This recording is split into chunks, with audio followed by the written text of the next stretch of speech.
Hey everybody, just doing a video on some wood I've been planing down. I got some wood. I think that this was used for I don't know, it must have been like window trim on some sort of house project or something. It was basically just sitting in the yard at where I work, and it wasn't being used, just sitting on a pallet. These pieces were a lot longer than this. I've already cut them down. They were probably about 16 feet long originally, but you can see it's fairly nice wood, but it's dirty. One side is rough. They're about 3/4 of an inch thick. I had an idea to use them for the kitchen pantry and for the closet doors, for the closet in the living room area.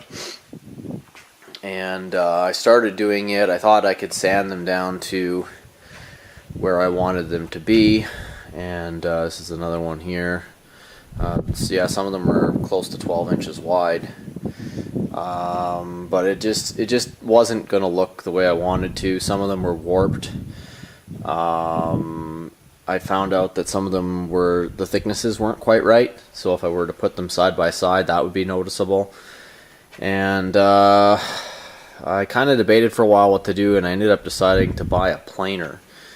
And so this is a rigid planer I got. It cost me about $400 Canadian. So far it seems to be working okay.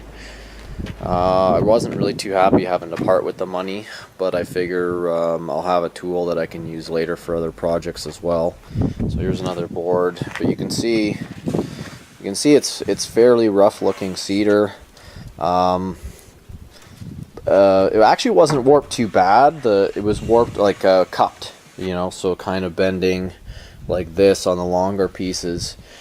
So some of them I cut in half to try to take that out, and I'm going to plane it to bring it down to flat. But all in all, it's nice looking wood. It just needs to be cleaned up.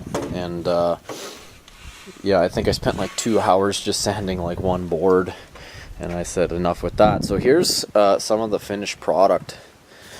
You can see that's a lot nicer looking, and I'll be able to match the thicknesses of the boards for the projects depending on where they're being used. So some of them are going to be a little thinner for the doors for the closet because they need to be lighter, and they were just going to look kind of funny if they were too thick. And then some of them are going to be a little heavier if they're for shelving or something like that. So I think it'll be really pretty when I'm done. And so far this planer is working okay. I could try doing a board here. It's going to be interesting to see if I can actually do it with one hand, but I'll give it a try really quick. Hopefully, just to give you an idea how this thing works, but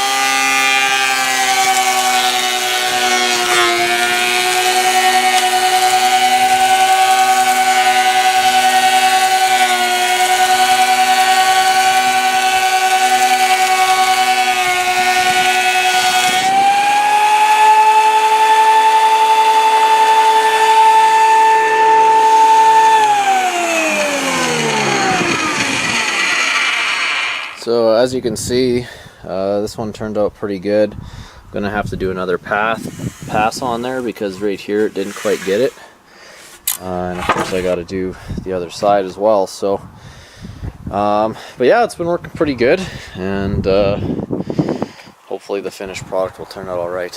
So just some additional information in regards to that last video as well. I just wanted to show you what I was talking about here. This piece of wood.